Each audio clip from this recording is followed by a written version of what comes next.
broken a record for the Madison Grant Strategy Project Wednesday Sea Power Workshop. And that's because of who we're going to talk about here in just a moment.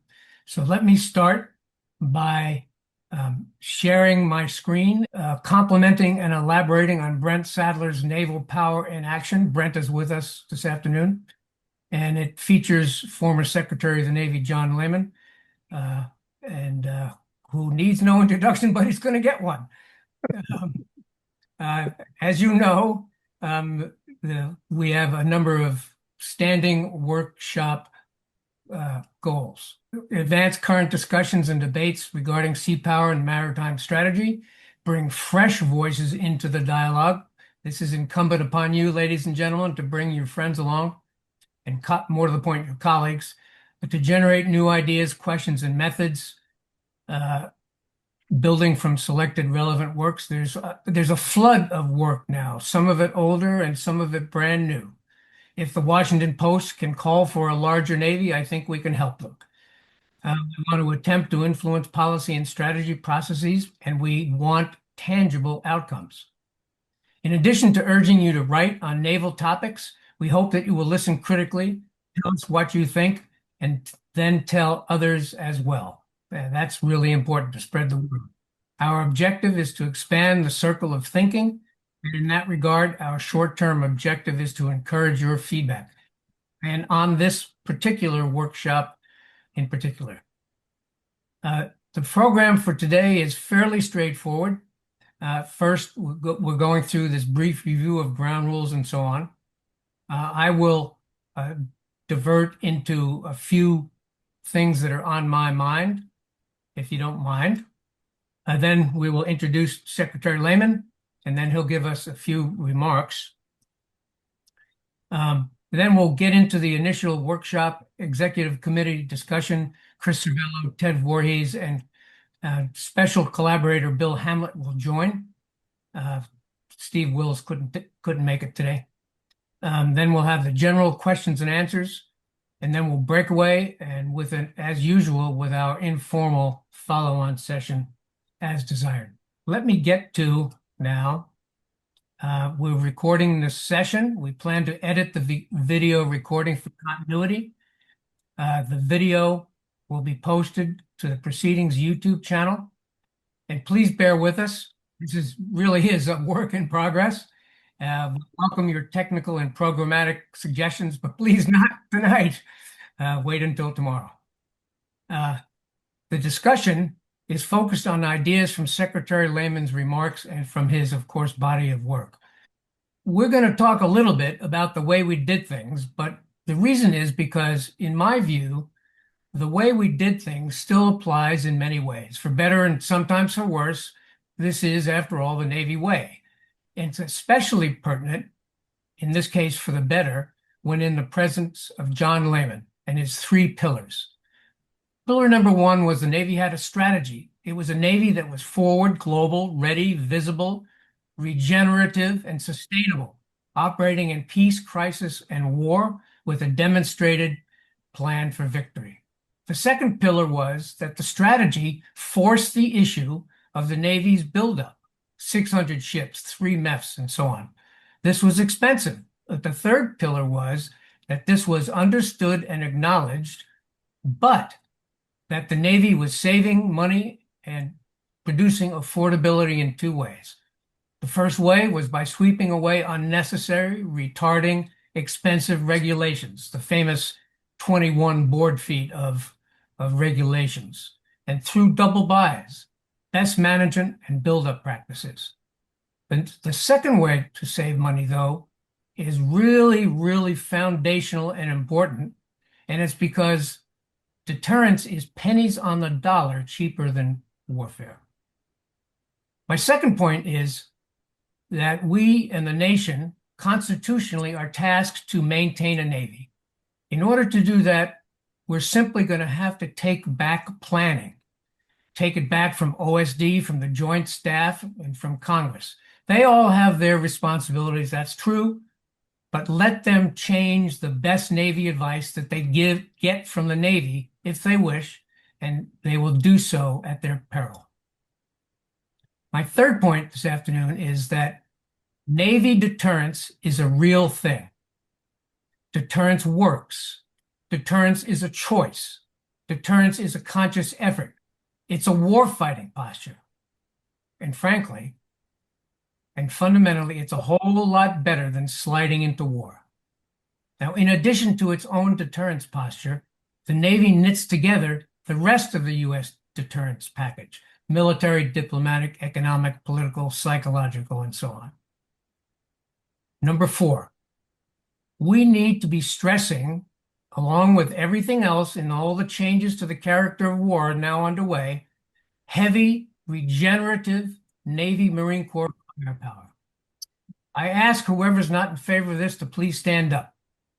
And there are crucial supporting components that we have to account for: all dimension firepower and the Navy Marine Corps version of A2AD back at the Chinese and those who are turning precision-guided munitions against us.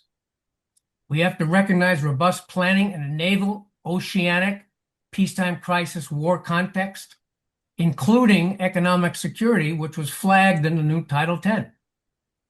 And finally, command selection and authority have to be connected to performance. And last, we need to teach the Navy about the Navy. This is part of restoring the Navy's reputation as masters of seafarer. And finally, I'm going to drop off the substance of this comment, but I will come back to it in a future session. We have to get on board with the Marines. Secretary Lehman served as the 65th Secretary of the Navy in the Reagan administration from 1981 to 87. And among other things, obviously, he's remembered for the maritime strategy, which was one significant part of the Reagan defense buildup.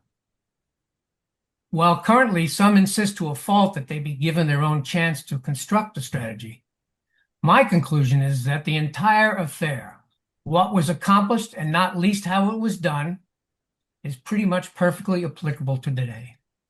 It must be noted that the maritime strategy represented a profound national strategic shift. As part of the introduction, I want to give Secretary Lehman credit for this. Secretary Lehman pointed out that the maritime strategy was global, not driven by NATO. It had a key Asian and global component. It was geopolitical and based on a recognition that in the Cold War, geography was a huge advantage to the U.S. and its allies. The Soviet Union was a relatively landlocked power, and the U.S. and its allies were capable of easily establishing command of the seas.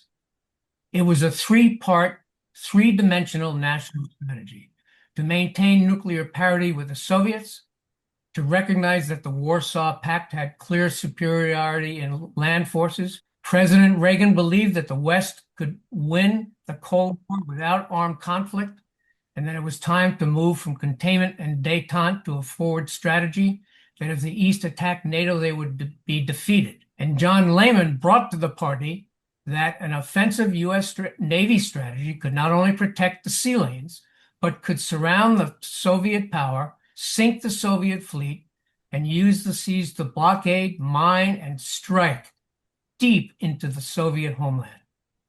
This piece de resistance required savvy and advanced planning and coordination that began well before the Reagan administration was in office and continued all throughout Secretary Lehman's tenure.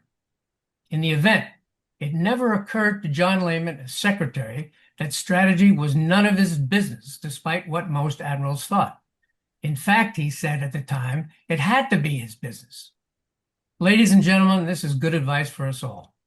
Now, there's more to the man than meets the eye. Glamour, romance, royalty, and rowing.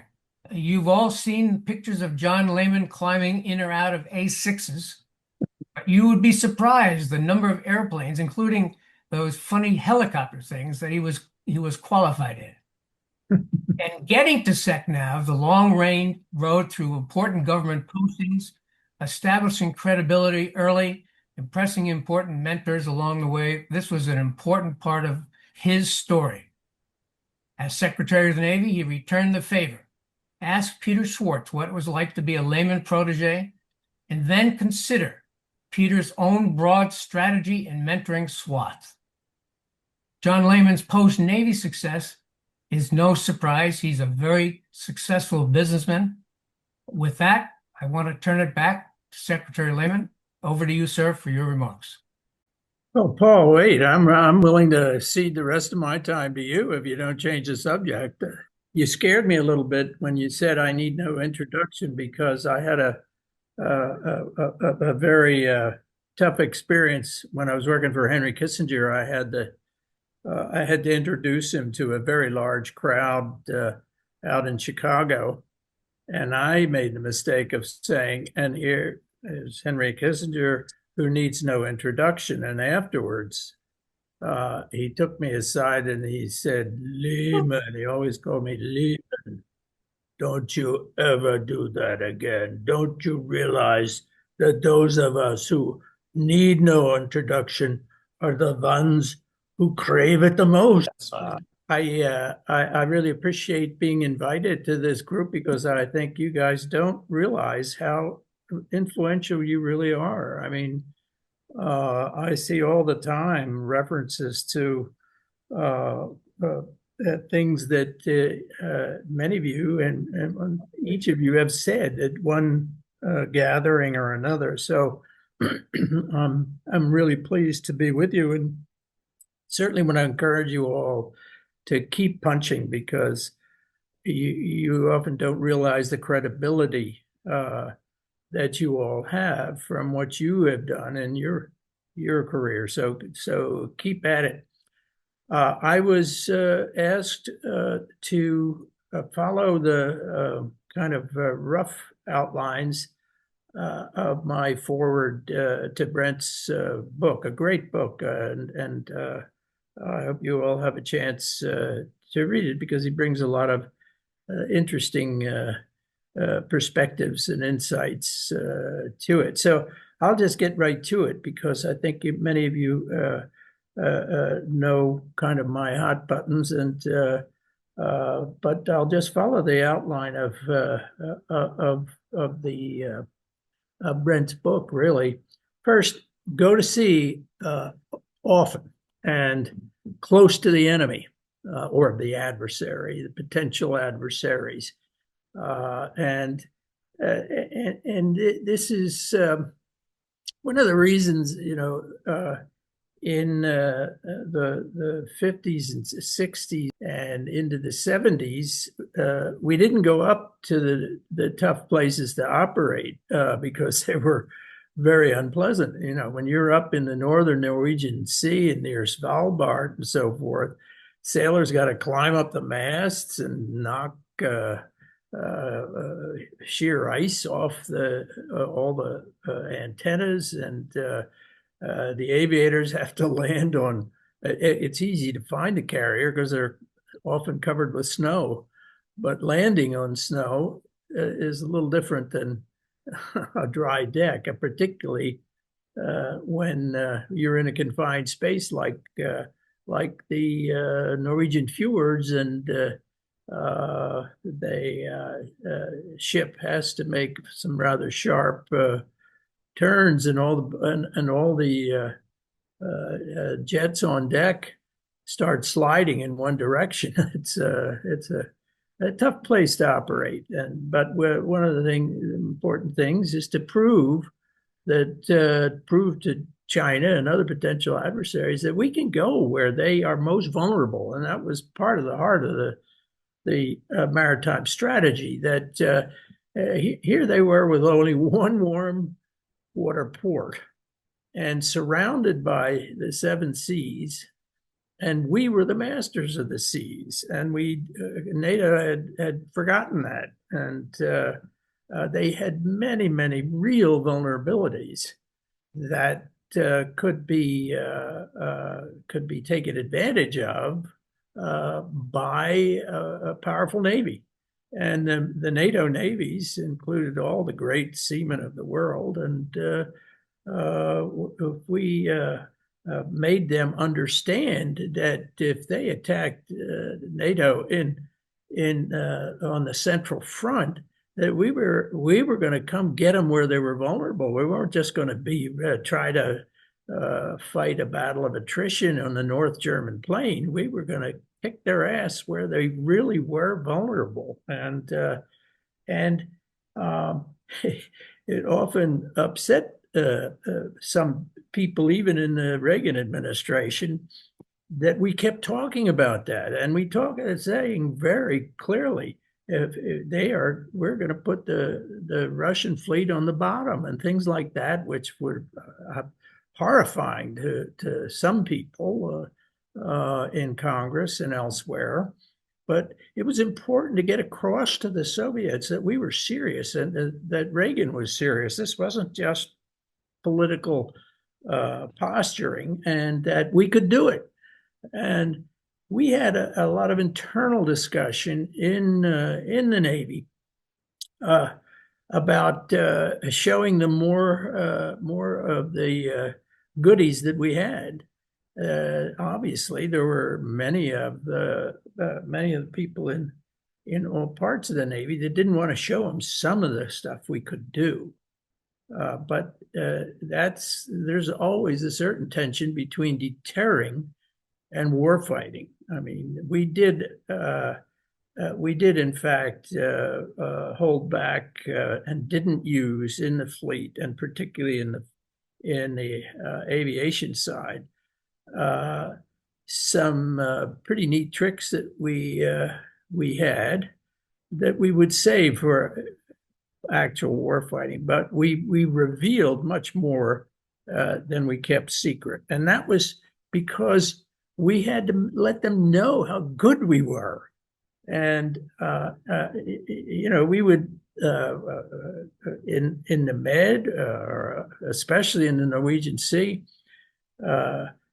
we made it a policy to go after to run different attack tactics against them to see how well they could do. And we did learn a lot about what you had to do against different systems. Thanks, as you know, most of you know, the ship in the desert out on the West Coast. That enabled us really to test our tactics against their best, and they got to understand that, and they did the same thing. They were really testing their best moves against us. And it was great training for both for them and for us. But the message to them was, "Oh my God, we're not able to handle this." And so we clearly had the best technology, but we had to show them that we were really good at using it. And that was a very lasting lesson that permeated over those years. So that is a very good lesson for today. We have there's a natural anal retentiveness in all of the services, not to show them the best things that you've got, but our business is deterring the war, not having to fight it. And to do that, you have to be right up close and personal with them in their areas and show them how good you are. And of course, the same thing goes with integrating the allies and bringing them up, which I think the Second Fleet, the NATO strike fleet, historically was very good at doing. I mean, teaching every annual exercise was teaching and demonstrating how to use the weapon systems and the technologies, even that many of them had developed themselves, but use it to show the Soviets that they didn't have a prayer of defeating us at sea, which meant that we were free then to apply our force against their vulnerabilities. So, and that brings up another issue that Brent makes very well in his book, that you really have to know the strengths of the potential adversaries, not just what they propagandize, But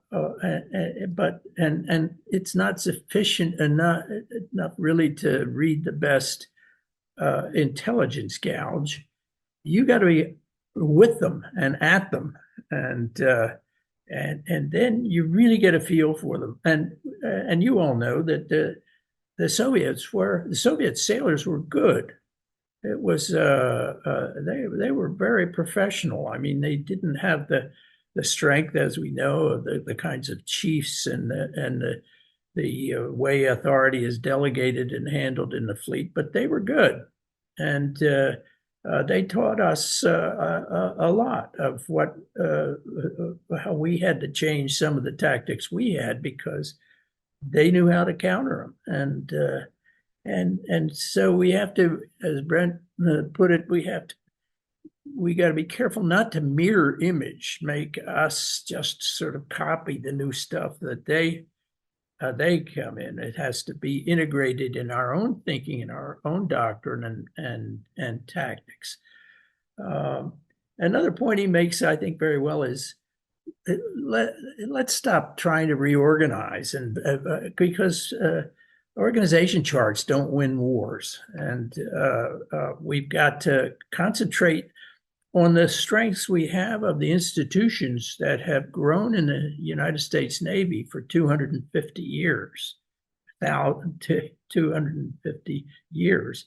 And so there are things obviously that have come from outside of the Navy. I mean, we've got a bureaucracy. The last time it was audited and properly in the Pentagon by Secretary Gates, it came to 970,000 civilian FTEs in the Pentagon. Well, that's why, we did Polaris, we did Minutemen, all in 4 years from the back of an envelope to deployment. And now it takes us 5.5 years required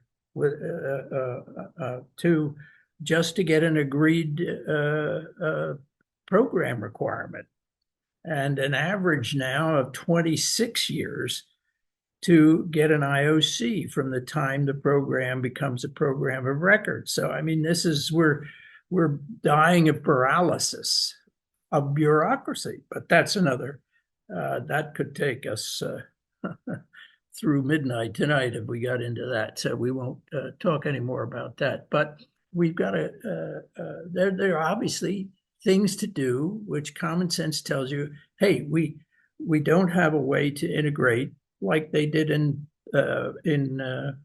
creating Top Gun, and like we did in creating Strike You, and things like that where common sense says, here's what we don't have, and here's how we can fix it. We've got to reacquire our own management. And the last couple of weeks, we've been seeing a further erosion of it with a staff member. Basically, the Deputy Secretary of Defense is a staff member.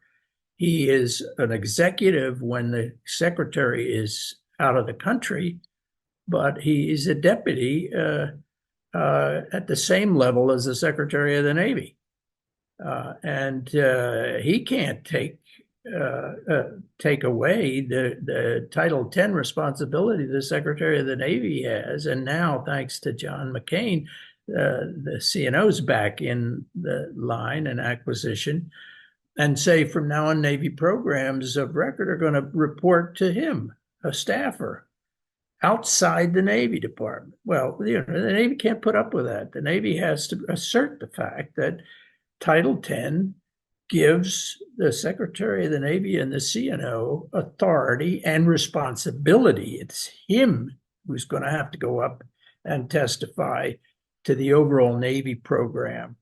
And we've got to do more of it. I mean, as long as you have a president who will back assertive action, and I think I probably violated every single one of the defense acquisition regulations in my time because Reagan backed me up whenever. And There were many protests that I was pushing OSD around. Well, of course, OSD is just staff. It's not line. They're not anybody. Not one of them, other than the secretary himself, has the accountability that the CNO and the Secretary of the Navy have under Title 10, and the Navy's got to remember that. All this, they're just too much attempts to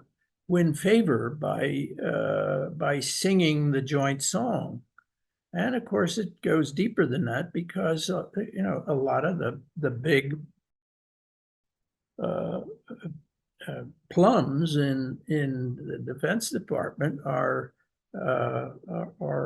combatant commands, and if you don't sing the joint song, your likelihood of getting to 4 stars in one of the prime commands is slim. So that we've got to keep very clearly in mind the Navy Department is 250 years old, and it's got the authority of Title 10 to be, and they're held accountable. The line authority is there in Title 10, and it's always the Secretary and the CNO when there's a disaster or an overrun or something that gets hauled up. It's not the 970,000 civilian bureaucrat. The concepts that Brent developed about maritime statecraft is something to keep in mind, because our naval power, and the reason we had success with selling the idea of maritime supremacy was that we still had at the time the infrastructure to build and maintain and recover damage and so forth in our industrial infrastructure. That has eroded severely, and I think there's beginning to be the recognition that we have to and will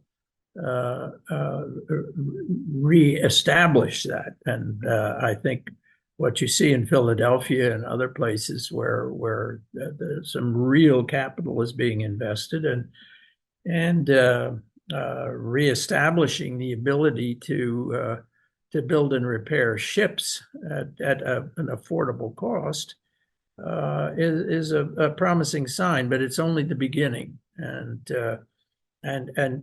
maritime superiority is not just naval superiority. It is the great infrastructure that has to support it, and we can't lose sight of that. Another, in many ways, I think the most important problem we have today is easily fixed, which is this concept that has been plaguing the Navy, not the Marine Corps, but the Navy for a couple of decades now, and that is bragging about zero tolerance. It's just ridiculous because it drives a conservatism that has just really been really hurting the naval service. Don't make waves, don't take a risk, because it's zero tolerance. You might have had a terrific operational record, but you make one mistake, and even if you don't get thrown out right away, it's going to be brought up at the next promotion board. And that has really begun to infect the culture, and it is very bad. And so I would hope that our new CNO will ameliorate that as fast as he can. Bragging about zero tolerance, we may have nobody that makes mistakes stay in our Navy. Well, obviously, the five or the four admirals who made 5 stars, not one of them would have survived past lieutenant in today's Navy because they were all pretty sporty. Maybe Admiral Leahy might have snuck through, but the rest of them, as everybody knows, Nimitz put his first command on the rocks. Well, you can't have zero tolerance. You've got to give people, certainly you punish misbehavior, but you've got to have rehabilitation in mind for quality people. And after the investment that goes into every naval officer and chief, the obverse of that is that we've got to get back to the concept of sea daddies. This is a term you never hear anymore, but when most of us went through boot camp or OCS or the Naval Academy, sea daddies was a very real concept because senior officers felt an obligation to mentor the quality people they could see emerging because good people recognize other good people. And we've got to get back to a culture of mentoring the people that can become the great leaders who make change to keep the Navy, the naval service, truly not just superior, but supreme in the oceans of the world. So the costs, there's no question that we've got to reestablish credibility in cost control because every single one of our programs, new programs, is over a budget and late, very late often. And part of that is because we've followed the stupidity of Goldwater Nichols that everything has to be joint, so everything's by committee. So, how can it be when you think back of the catastrophes we've had in naval programs like the Zumwalt and the LCSs and so forth, that not one person has ever gotten fired. And not one person, maybe one person out of all of that has even had their promotion delayed. How can this be? It's because nobody's got the sole responsibility and accountability for programs and for solid management. Many of you were part of the great effort that we had to make back in the 80s to get control of ACPs, of engineering change orders. A perfect example is that after I was out of the Navy, we built 2 super ferries. We had the Hawaii Super Ferry franchise. We built 2 super ferries. George Sawyer, my assistant secretary for shipbuilding, was the only subships, one person, one human being. He spent 2 days a week down in Mobile next to the first LCSs, the tri-marine or tri-hull LCSs. Same size, same displacement, same technology, same propulsion. And George Sawyer approved one change order. These were mature programs. I mean, these were ship design that were already operating in Asia, so it wasn't like a first of a class. Next to it was the third of the class of the aluminum LCS, averaging with the building they built there, that's of course still there, with 20 a staff of 20 officers and engineers for soup ships, averaging 200 change orders a week. for the same size ship, while George was approving one for the entire ship, both mature designs. I mean, this was just an insight on what's happened. We've lost control of our ability to build a complex programs. So it's applying common sense and putting a person of capability in charge and holding him or her accountable. And we're not doing that. And so if we don't, we're every program is so far out of line that no wonder we get laughed at in Congress often in front of the committees, because nobody believes that the Navy knows how to manage a program.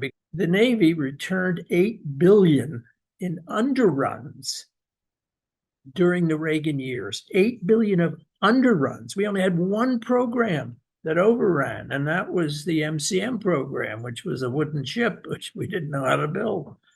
But there's no reason for us to continue this, and all by trying to follow the Goldwater-Nichols. Everything's got to be joint, so you have the joint requirements committees, and the Army says that the LCS Bonneville has to go 43 miles an hour.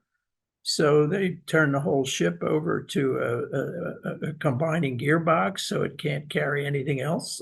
I mean, this is the absurdity of where we've let things drift to. And but getting out of this syndrome is not that hard. It just you've got to recognize the problem and then don't follow the mistakes we made in the past. It is relatively easy if we have a leader that, like Bud Zumwalt, is willing to stand up to the establishment and say, here's what we're going to do, and he does it, and he doesn't get court-martialed and succeeds. So we have to have that attitude in the Navy today. We've got to do what's right. And no institution in this country has the historical record of doing what's right. We have not been Luddites. We have been the leaders in applying technology for 200 years. And now we're more interested in getting recognized for jointness. So taking more care in the kinds of people that we send to the Hill and that we send to Hollywood and that we send to the major media. We've got to sell. And we've got to do it in Congress. We've got to select the OLA, not on the basis of it's his turn or her turn, or that he's got the right, he wrote a thesis on Congress or something, but who can get up there and really hear the grass grow, who's got and not everybody, God knows, thank God, does not have the talent, peculiar attributes that it takes to understand what's going on in Congress and to deal with the people and to suffer fools when you have to. And that's how we have to select, because I've seen, and you have all seen, OLAs up there that are who speak for the Navy and who train the lieutenants and the lieutenant commanders and the commanders that are working the committees know how to deal with the people and actually hear the grass grow and get things done. The difference is huge. So care in selecting OLA, care in selecting the CHINFO, or really more important than the CHINFO, the public affairs advisor to the CNO and the public affairs advisor to the Secretary of the Navy, who are the rising, experts, again, because they hear what's happening. They know where to go to find out what really is going on, not just because it's their turn. And so selecting people is, like in any enterprise, it's all too often been ignored. And it's one of the reasons that we find ourselves in trouble now. Another issue that I think we have to, which is part of what I've been talking about here in personnel, is that uniforms. I mean, how did it ever come about that we in the Navy accepted Army fatigues as our uniforms? Uh, how can this have happened? And, and and it's time to just stop it. I mean, this is not something that is minor. Uniforms are critical.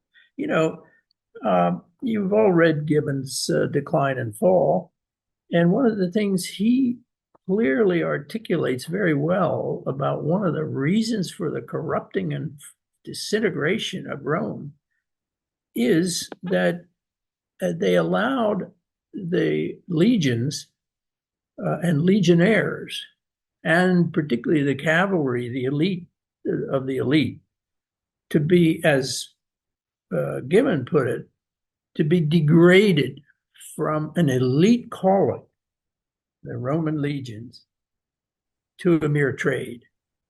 Well, go aboard any Navy base today and look for the BOQ. No BOQs. They're cheap hotels for everybody, hotels. So, and you don't have any officers' clubs anymore. Certainly not happy hours. Mercy, we can't have happy hours. And no AC/DC clubs. The Chiefs, it's such an indictment of our of periods of our leadership these last several decades. This is a decline in the willingness of Navy leadership to assert what is really core in the values and the culture of the naval service.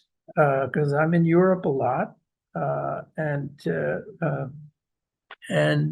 naval ships are often seen coming into to Nice and the Italian Riviera and so forth. And I'm ashamed to see the Navy laughed at, because very often they come in streaming with rust. And people running around in Army fatigues on the deck, when I used to be so proud to see a naval ship come into Monaco, for instance, with every sailor, every chief, every officer looking so proud to represent the United States Navy. And every ship, no captain would let a ship into Nice or Monaco with a speck of rust on it. The fact is, they've had to cut the manning of these ships, and the deployments are so long now that understandably captains say, well, who wants to chip paint and scrape rust? No. They leave them. And so that is part of the perception of deterrence, is in what the average person sees when they see the United States Navy, whether it's in Monaco or New York, and the people that are manning the decks. And yes, it's not all the Navy's fault, because since the Goldwater Nichols gave the power to the combatant staffs, they can keep the deployments 11 months, 12 months, even for in the extreme cases. And of course, they're going to look like tramp steamers when they're out there that long and have so many, and not just out there floating around, they're on deterring. They're shooting at Houthi missiles. You know, for the Navy leadership to say we can do more with less, and okay, you want the carrier for 11 months? Well, we'll do it. We can do it. We're we're not fighting the fight to keep the Navy strong culturally and strong morally, the morale and keeping above all the people that the best people. Because young guys, young girls, they see when they come out of the academy or they come out of ROTC or whatever, they're looking around and they're seeing something very different that you guys and I saw when we said, "My God, I'm so proud to have been able to get a commission." Secretary, I'm really glad that you're connecting these seemingly smaller issues to the really big ones. And so the chat is alive, and I want to go into uh, getting down into the eaches of some of this remarkable litany of comments that you've made. If I can start 5 o'clock, sort of at the top of the list, literally, but also figuratively, you've talked about the impotence. This is a question from the chat from Robbie Harris, and I want to give credit to him and first place to his question. You've talked about the impotence of secretaries of the Navy in the recent past. Some of us would agree with that. What would your advice be to the current incumbent and his successors in that regard? How do they become not only not impotent, but potent?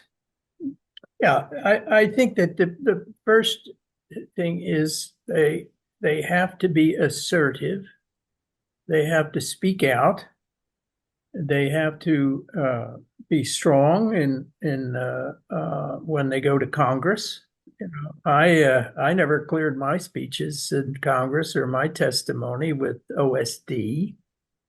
Obviously, I had to make sure that I was not saying anything too outrageous, but nobody in OSD cleared my speeches.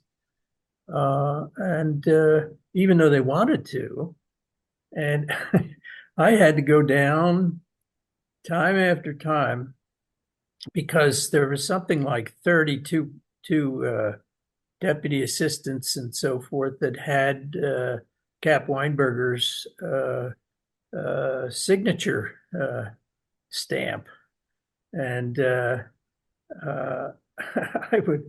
would have to send Cap a note saying some lunatic stole your signature pad, and because look what I just got. But then I'd have to go down and stand in Cap's office until the door opened, because Colin Powell would not let me in because the Chiefs didn't want me to be seeing. And they offer me an appointment to see Cap 2 weeks from now. It's but it's you just Secretary of the Navy has to be assertive against OSD staff, because they just are there to stop secretaries of the services getting together with the Secretary of Defense. So, but the fact is that if you have a strong Secretary of Defense, they want their strong secretaries. May I ask Chris Cervello to forward a question? Chris, what's on your mind? First of all, thank you, Mr. Secretary, for all of that. I mean, as one of the, I guess, newly retired folks and one of the more junior folks in the audience, I really appreciate you kind of capturing that. It's very hard to argue with anything that you have said. I guess I would ask, how, from your view, how did we get here? How did we get to a point where both the uniformed and political leadership seem unwilling to recognize the problem and aggressively go after it? I mean, if we look back even to the 1970s, 1980s, all of the progress was made by Navy leaders, uniformed and civilian, who were willing to say, we have a problem and we have to marshal all of our effort to get after that problem. It seems like we're missing that acknowledgement of the problem. People like Brent, people like yourself, many of the people on here are willing from the sidelines to do it, but it certainly doesn't have the same impact when people in the organization do it. I'd be interested in your thoughts on why there is a reticence to do that. Well, I think it comes down to the people that you pick people that the type who are willing to speak out, not not necessarily out of turn, but to speak strongly about the role of the services. It really depends on frankly service secretaries. Defense secretaries. Sometimes the defense secretaries don't like to have too strong service secretaries because the the strength of service secretaries is different than the Secretary of Defense. And really, the Secretary of Defense has a huge staff, much bigger than any service secretaries, a massive bureaucracy. And so it takes some experience to really exert the authority that's inherent in the service secretary's job and the CNO's job. And it's a question of people, really. I don't think it's any more complicated than that. If strong people are selected for CNO, for service secretary, then they can outperform the huge OSD bureaucracy. I'd like to call on fellow coordinator and collaborative friend and college classmate Ted Voorhees. Ted, do you have a question for Secretary Lehman? Yes, again, thank you, Secretary Lehman, for joining us. Your comments are great. I was looking at a wonderful article you wrote in Proceedings back in 2022, Getting Back on Top, How to Rebuild the Navy. And toward the end of your article, you said, the American people do not have a strong visceral connection to the Navy. That's how you started that sentence off. I think that's still absolutely true. I'll come back to that. And then you said part of the reason was that successive generations of political leaders from both parties have said that their country has the strongest, best military in the world. So here's my question. Could you talk a little bit about how it should be communicated to the American people that the Navy is distinctive, that it's got values that are unique to the need for a strong global naval presence that's different from the rest of our strongest, quote, military in the world, and that somehow we've allowed the naval presence and strength to diminish over a period of decades. How do you deliver that message so that the American people start to worry about the lost grandeur of the American global naval sea power? Well, that's a really good question. And I think that the answer is fairly simple because I think that the Navy has just been decreasingly willing to get out and sell. The message of the Navy is, the history of the U.S. Navy and all of its enormous accomplishments in building this country is a great story. But you have to be willing to get out and sell. And the Navy used to be a lot more active in supporting Hollywood, in Victory at Sea kinds of shows. In the Naval Service, have to understand that in a democracy, you have to always be selling and articulating and testifying to Congress is not just defensively, it's got to be offensively. That worries me a little bit, like it seems to you, that we don't seem to be as willing as an institution to let our best people get out and sell and have an obligation to answer requests for speakers and things like that to articulate what we do out there. And because if the story is known, it sells itself. The days when Victory at Sea was the biggest television show, we had no trouble getting what we needed. Well, Bill Hamlet has that very issue in mind, Mr. Secretary. Now, let me tell you that, and this is basically breaking news, that we are collaborating with the Naval Institute for this session and going forward, at least periodically. The Naval Institute is going to post this recording on its YouTube channel and then distribute it to its many, many followers.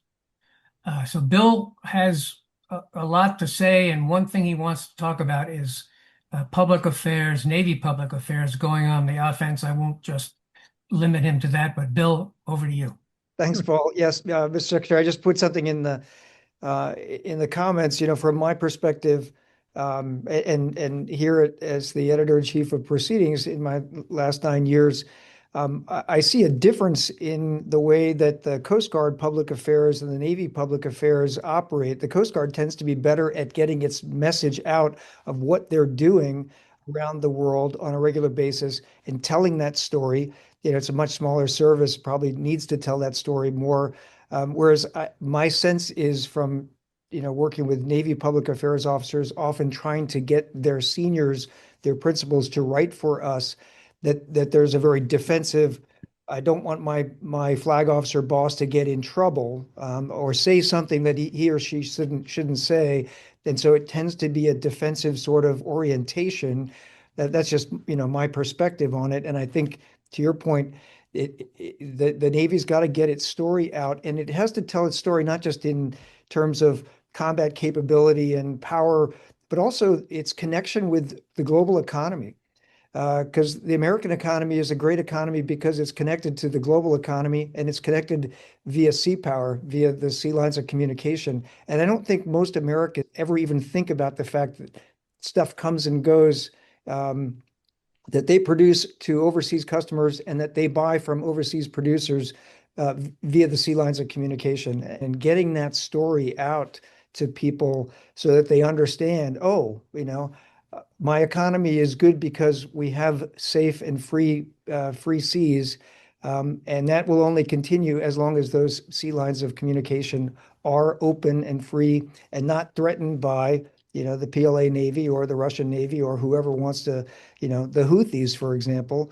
I guess my question, if I would ask, back to you, is how can we, naval leaders and including us retired folks, do a better job of getting that message out and helping people understand better that their standard of living is directly dependent on freedom of the seas. No, I mean that's a very good issue, and I think the answer is you just have to get out and sell, accept the requests for the local Lions Club, and accept the requests for television appearances, and to articulate it, because it really works. You have to get out there and articulate it, because we have the advantage of having a great story, and one that is most Americans can relate to. Mallory Shelburne, you're sort of on the other side of this as a working correspondent. You have a comment in the chat. Would you like to talk about that or anything else that's on your mind?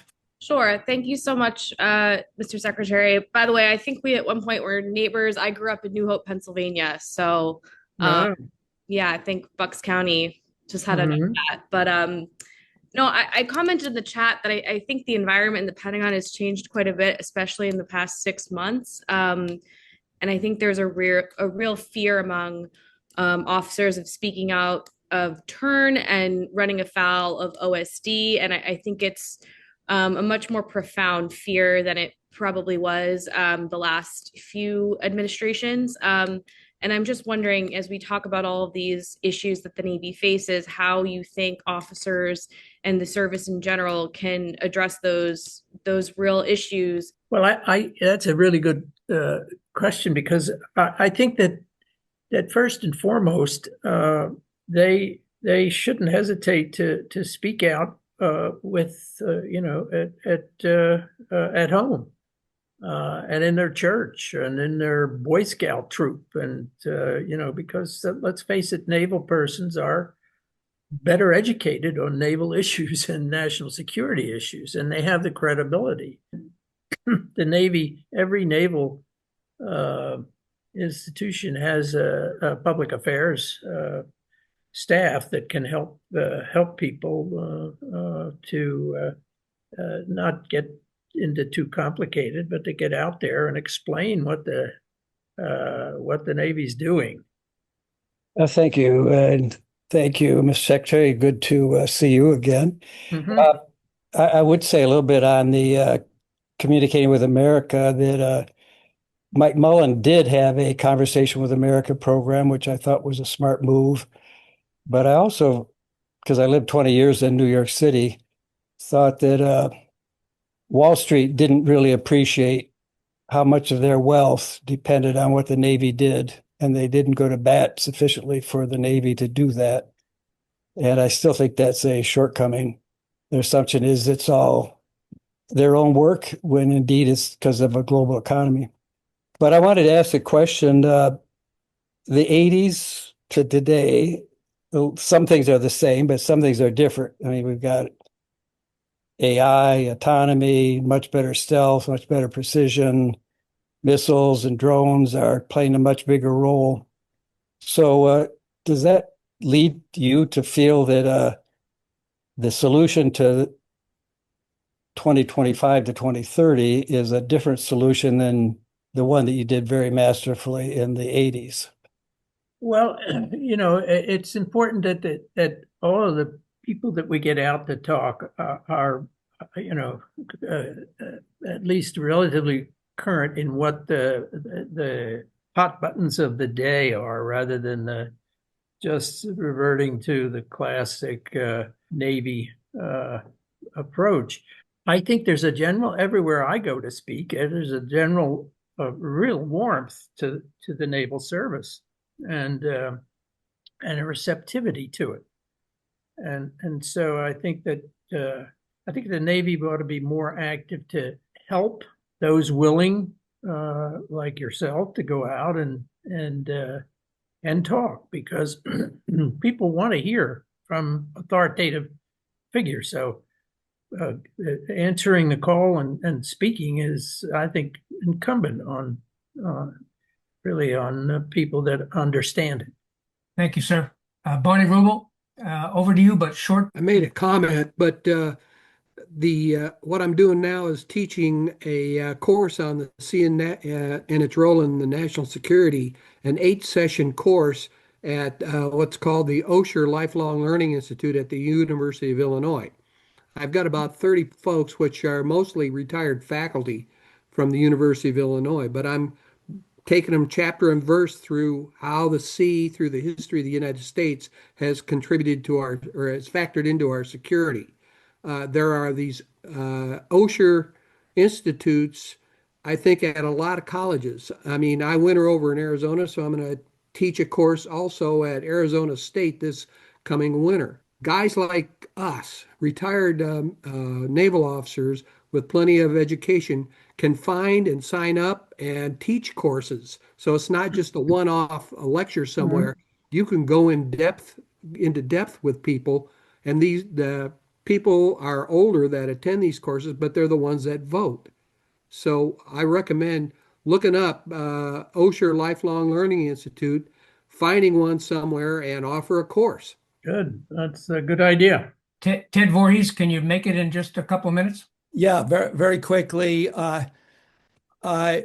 Secretary, I was intrigued by your mentioning Hollywood several times, and I think that actually is very important in terms of messaging and public understanding and public interest and sympathy with, et cetera. How hard would it be for the Navy with aircraft carriers and submarines, et cetera, to work with, if it was possible, some producers in Hollywood, either on a feature film or on some kind of documentary with very, very good gonzo visuals of these massive ships and the power that they convey. And I want your thoughts on that, but I want to slip in one other thought. It's got to be the President of the United States who says something about this. And there's no reason to think that our current president wouldn't be willing to give a speech that would be helpful to the Navy. Why not have Trump on the deck of one of our massive aircraft carriers giving a speech from Pearl Harbor on how the Navy saved the day in World War II and they can do it again? Well, I agree with you. I think that the opportunities certainly there, and the Navy is it's got to tread a certain line, not to upset powers that be in the Senate and so forth. But that still leaves a huge amount of public affairs that it can be done and accomplished, and it's a great story. Unfortunately, one of the strange problems is there's a lot of reticence in rising officers that are approaching flag rank, that they might say the wrong thing and so forth, but there are others that are quite willing to and want to have a forum to do that. In Congress, we've got some very articulate Navy supporters that we try to encourage to get out there and to get up there and be responsive to requests. You have to be a little careful on lobbying up there when. Mr. Secretary, this has been terrific. I just finished watching Ben-Hur with Charlton Heston.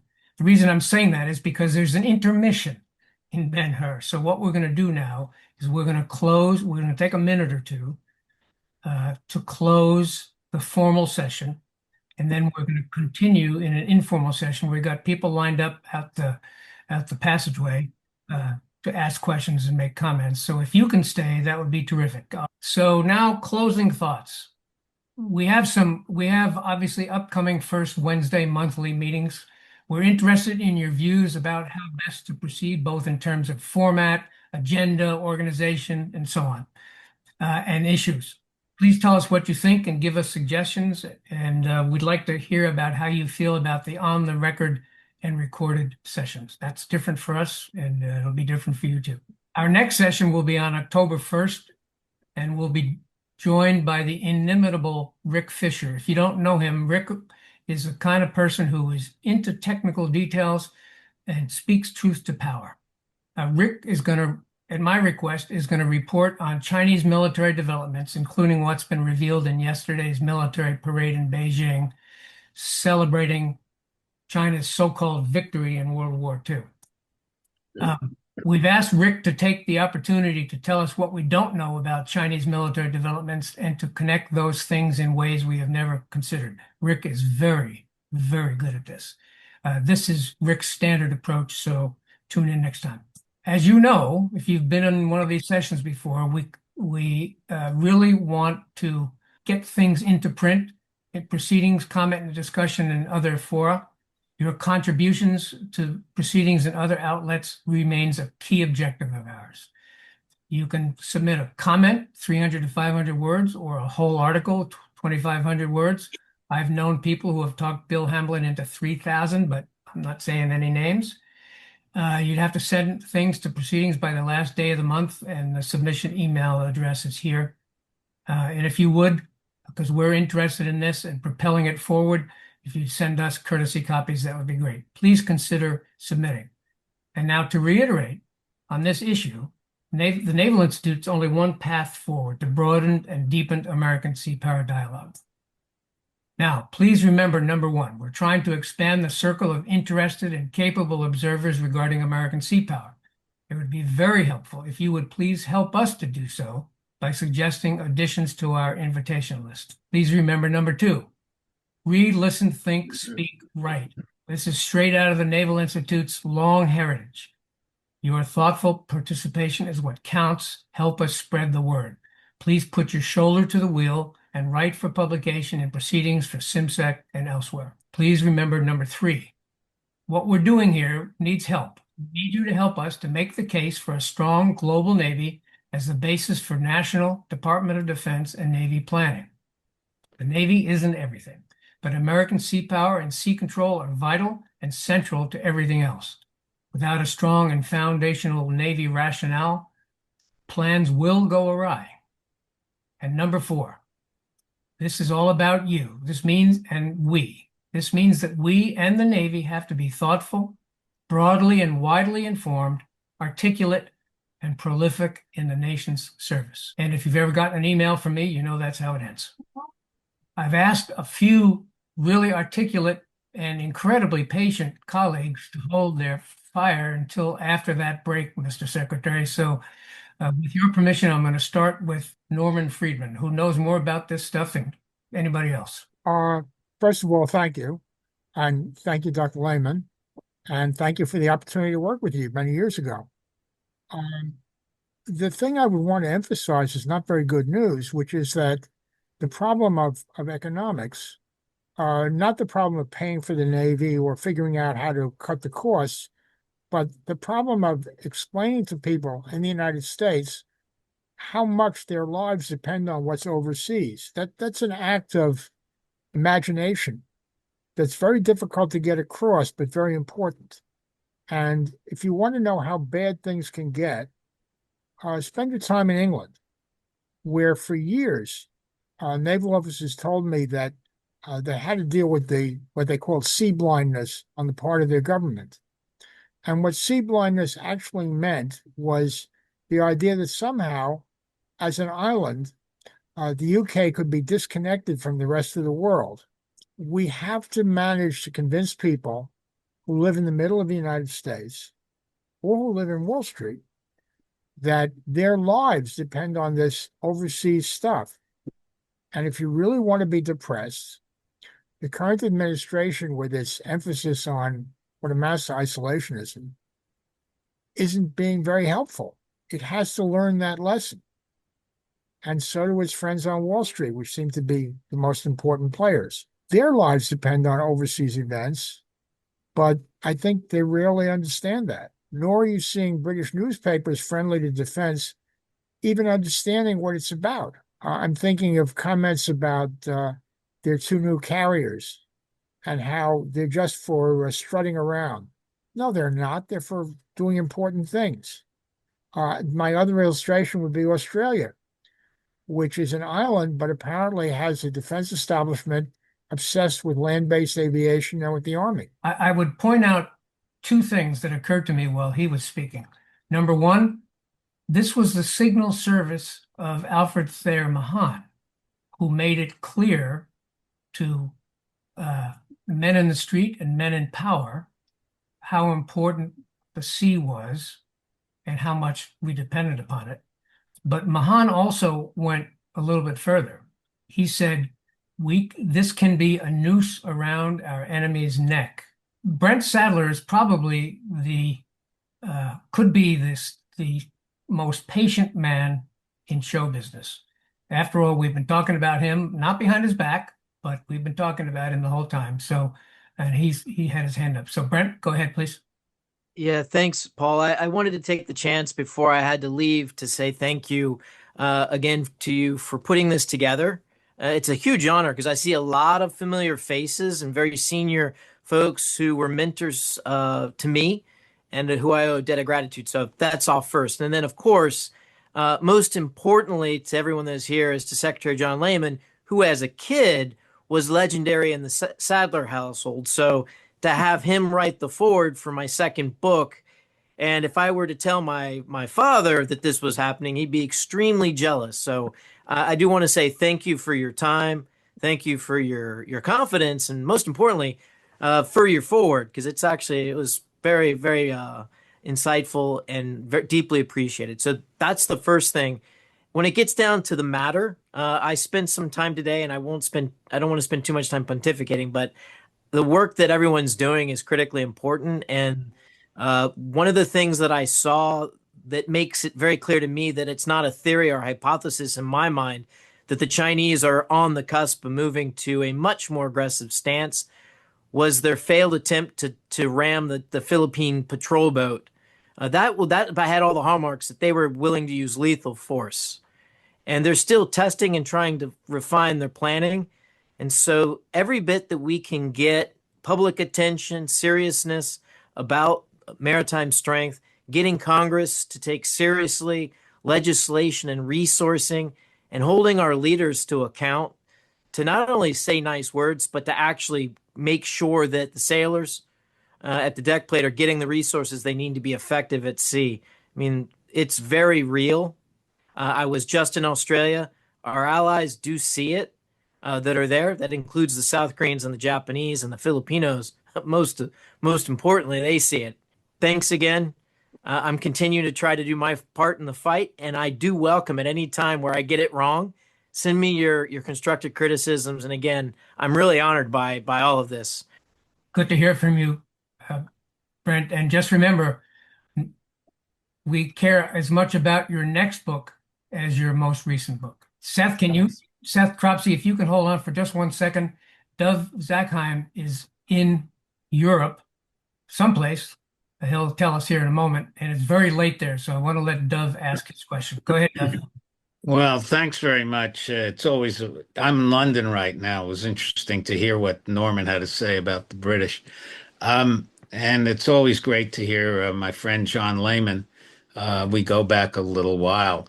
I think that the general point that so many people have made, beginning with John, that we've got to sell the Navy better than we've sold it, is totally valid.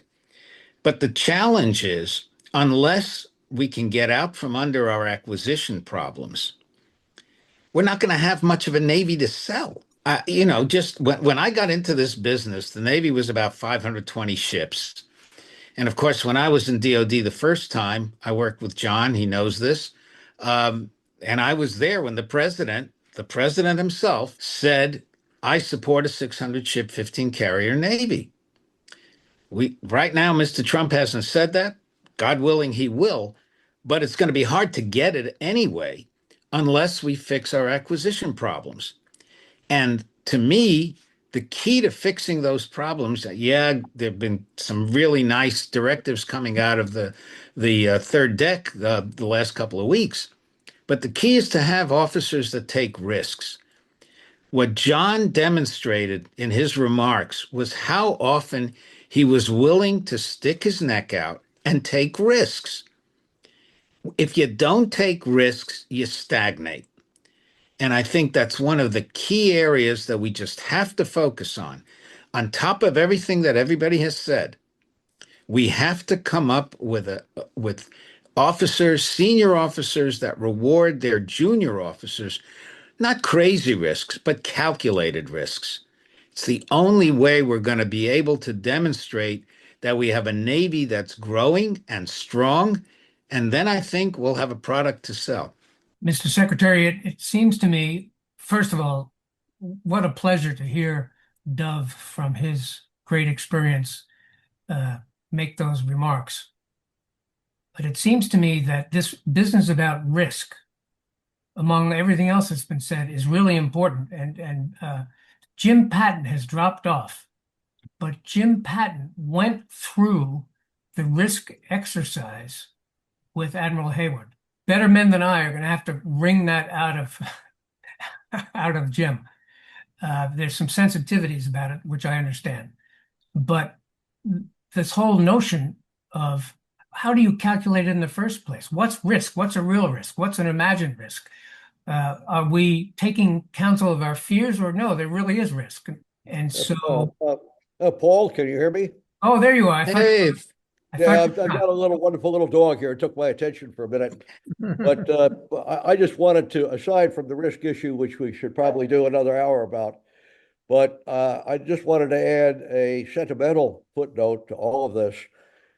Some people know that I had the privilege of working for Admiral Tom Hayward, both in SIGPAC Fleet and in C&O.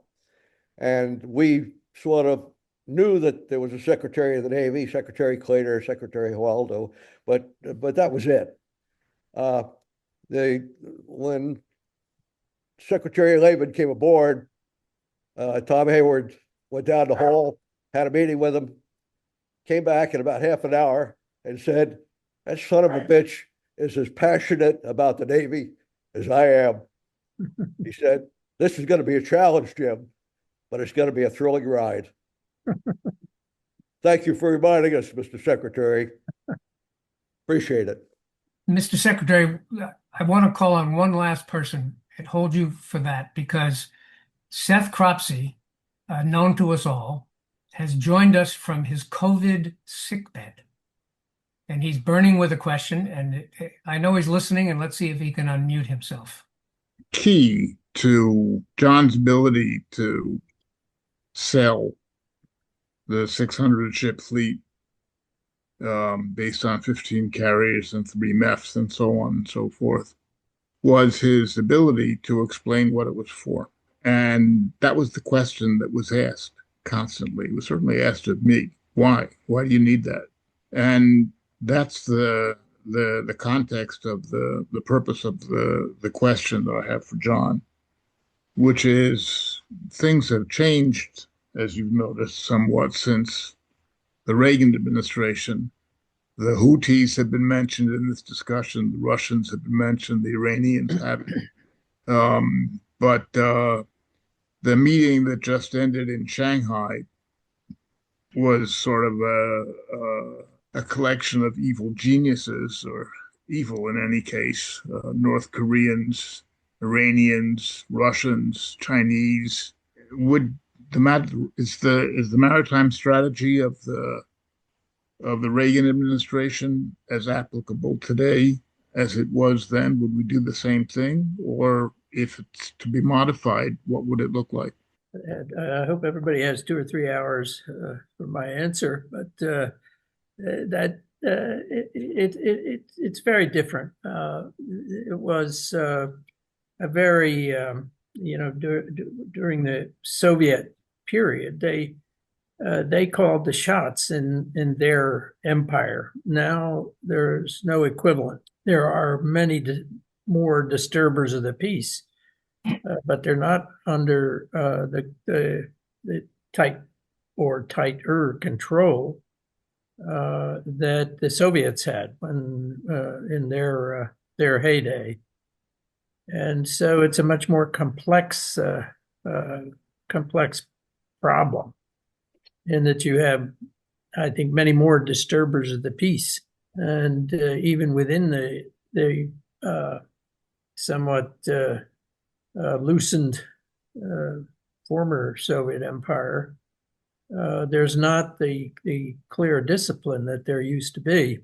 It's a more complex world, but the problem or the solution, which is deterrence, is still basically the same, and we have to demonstrate it not by expanding beyond, as every new disturber of the peace comes along, but by maintaining the discipline and the clear superiority that which was basically what won the Cold War.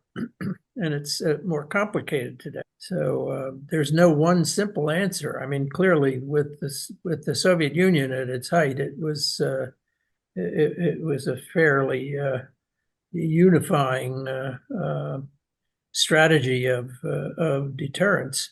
The threat now is much more hydra-headed than it was in those days. But can you use that argument in Congress? Can you use that argument to the American people if you send out the people who can explain what the Navy's for and why it exists? Is that what you tell them? Yeah, I think that you don't have to get into the complexities of the old Cold War arguments, but the fact is that there are more threats today from more azimuths than there were in the monopolar, if there ever was a monopolar period of Soviet power. You have to be prepared to explain in simple declarative sentences 5 or 6 different geopolitical challenges that we face in different parts of the world. More difficult, but still fundamentally the same process of deterrence, and being able to demonstrate that if any of the potential disturbers of the peace really strike at our vital interests, that they cannot expect anything but defeat. Thanks, Tom. One wonders if this kind of message isn't going to be upon us sooner rather than later. My sense is that we are already facing and are going to face more proxy wars. And that, as you said, Mr. Secretary, each of those is an example of what we cannot afford to let get out of control. There are also obviously best practices in that regard, where we support those countries that are willing to defend themselves and so on. I don't have to go into that whole litany of where we failed on those battlefields. Mm. But this is not theoretical. Seth isn't asking it in a theoretical way, but but nor is it tomorrow's work. It's today's work.